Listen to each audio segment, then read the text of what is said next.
Fais ceci chaque soir et tous tes projets par la permission d'Allah subhanahu wa ta'ala se réaliseront. Assalamu alaikum wa rahmatullah wa barakatuh. J'en suis sûr que en ce moment, tu as des projets qui te tiennent à cœur. Peut-être que tu as l'intention de te marier, de te mettre enfin à ton compte, essayer de mettre une certaine somme d'argent pour enfin devenir propriétaire. Tu veux tout simplement réaliser des projets qui te tiennent à cœur depuis ton enfance. Et tous ces projets-là, tu sais que personne ne peut t'aider complètement à les réaliser. Que ce soit tes proches, que ce soit tes amis, que ce soit tes parents, ta famille, et même s'ils en avaient les moyens, tu sais, peut-être certains d'entre eux, ils ont les moyens. Malheureusement, tes souhaits, tes désirs les plus chers, personne ne peut y répondre aujourd'hui entièrement, et encore moins une créature comme toi et moi. Donc, il faudrait que tu t'adresses à qui en réalité? À quelqu'un qui est supérieur à cette créature, qui est tout simplement Allah subhanahu wa ta'ala, le créateur, le seul à pouvoir réellement répondre à cela. C'est Allah subhanahu wa ta'ala, le divin. Mais alhamdulillah, Allah subhanahu wa ta'ala, par sa miséricorde, nous a informé qu'il y avait un moment crucial durant lequel on doit parler à Allah subhanahu wa ta'ala, durant lequel Allah subhanahu wa ta'ala répond à tout type de demande. Si tu ne connais pas ce moment crucial-là, alors écoute attentivement. Il y a un moment où on prend un rendez-vous avec Allah subhanahu wa ta'ala. Et ce rendez-vous-là, il ne faut pas le rater. On va dire c'est le rendez-vous des VIP, les rapprochés d'Allah subhanahu wa ta'ala, muqarraboun. Et si tu es sincère et déterminé, Inch'Allah, tu pourras faire partie de ces gens-là. Et crois-moi, durant ce moment-là, Allah subhanahu wa ta'ala t'écoutera et il répondra à tes attentes. Et même si tu as honte de lui parler à ce moment précis, Allah subhanahu wa ta'ala t'appelle, t'interpelle, comme a été rapporté dans le hadith, yunajik. Et le messager d'Allah sallallahu alayhi wa sallam a dit, Allah ouvre les portes du ciel au dernier tiers de la nuit, puis il descend au ciel le plus bas, il tend sa main et il dit, regardez ce qu'il dit Allah subhanahu wa ta'ala, y a-t-il un serviteur qui m'implore et j'exaucerai sa prière, et cela jusqu'à l'apparition de l'aube. Allah subhanahu wa ta'ala nous attend jusqu'à l'apparition de l'aube. Vous avez compris, c'est le dernier tiers de la nuit. Mais nous pourtant, Allah subhanahu wa ta'ala nous attend, nous interpelle, mais nous qu'est-ce qu'on fait durant ce moment-là? On dort. Il y en a même, ils ronflent à ce moment-là, alors qu'Allah subhanahu wa ta'ala nous interpelle. Donc c'est pour cela, bien là, à partir de maintenant, n'oublie pas que si tu te réveilles à ce moment-là, il te suffit de faire quelques rak'at et une seule prosternation. Tu exposes à Allah subhanahu wa ta'ala tout ce qu'il y a dans ton cœur avec la plus grande détermination. Essayez possible accompagné de recueillement, de larmes sincères. Et tu dis, Ya Rab, ô mon Seigneur, celui qui possède toutes choses. Et tu verras, et là tu formules ta demande, et tu verras ta subsistance te parviendra sans que tu t'en rendes compte.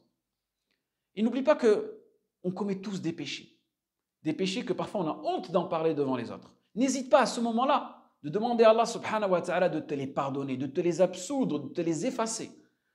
Et de plus, c'est Allah subhanahu wa ta'ala qui veut nous pardonner. Car c'est le Ghaffar, le pardonneur, Al-Ghafour, le tout pardonneur. Donc n'oublie pas de parler, de communiquer, de créer un lien avec Allah subhanahu wa ta'ala. Sal wa tasal.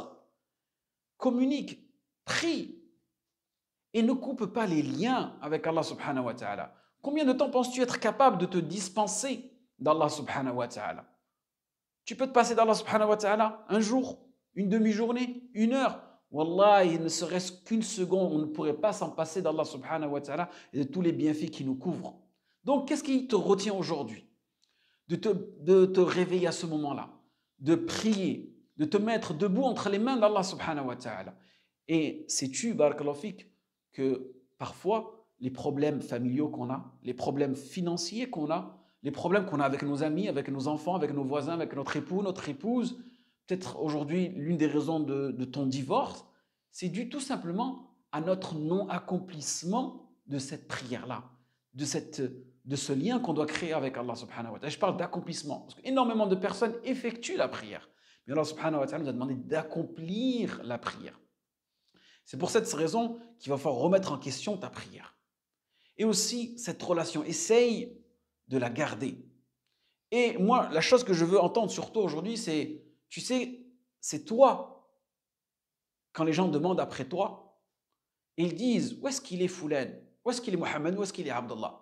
Ah, Abdallah, ouais, il est dans sa chambre. Qu'est-ce qu'il fait? Ouais, il est sûrement sur son téléphone, il est sûrement sur son écran. Non, en réalité. Abdallah, il est avec Allah subhanahu wa ta'ala. Il communique avec Allah subhanahu wa ta'ala. Et le soir, tard, il n'est pas sur ses écrans. Il est debout, malgré que ses genoux lui fassent mal. Malgré qu'il a des douleurs.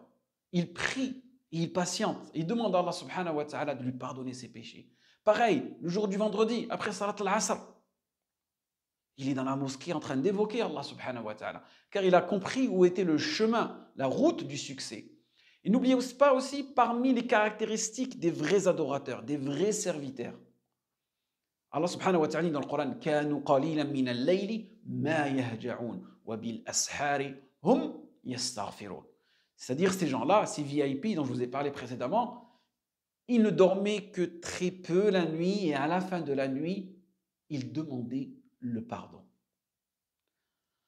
Toi et moi, on risque de dormir la plus grande partie de la nuit. Tout à fait normal. Mais pourquoi ne pas changer aujourd'hui?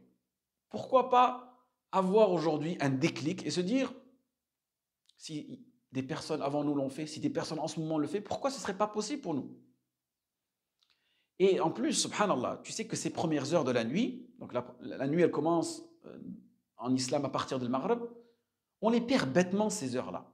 On les perd bêtement devant des écrans, alors qu'on pourrait se ressourcer en énergie, en sommeil, pour pouvoir se réveiller, se lever le dernier tiers de la nuit et demander à Allah subhanahu wa ta'ala tout ce dont on a besoin.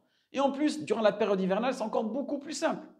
Quand tu vas être en été, tu regretteras la période hivernale. Le soleil il se couche à 17 heures et il se lève à 7 heures du matin. Donc tu as 14 heures. En 14 heures, tu ne peux pas diviser cela en 3 et garder un dernier tiers pour Allah subhanahu wa ta'ala. Et en plus, ce moment-là, Allah nous dit dans le Coran Inna nashi'ata al-layli hiya ashaddu wat'a wa aqwamu qila. C'est-à-dire, les heures de la nuit sont beaucoup plus propices au recueillement. Car il est plus facile pour toi de méditer, de contempler. Et tu arrives à réfléchir, tu arrives à conscientiser cette relation que tu entretiens avec Allah subhanahu wa ta'ala. Et barakallahu fik, comment pourrais-tu aimer Allah subhanahu wa ta'ala alors que tu n'as aucun moment de solitude avec lui?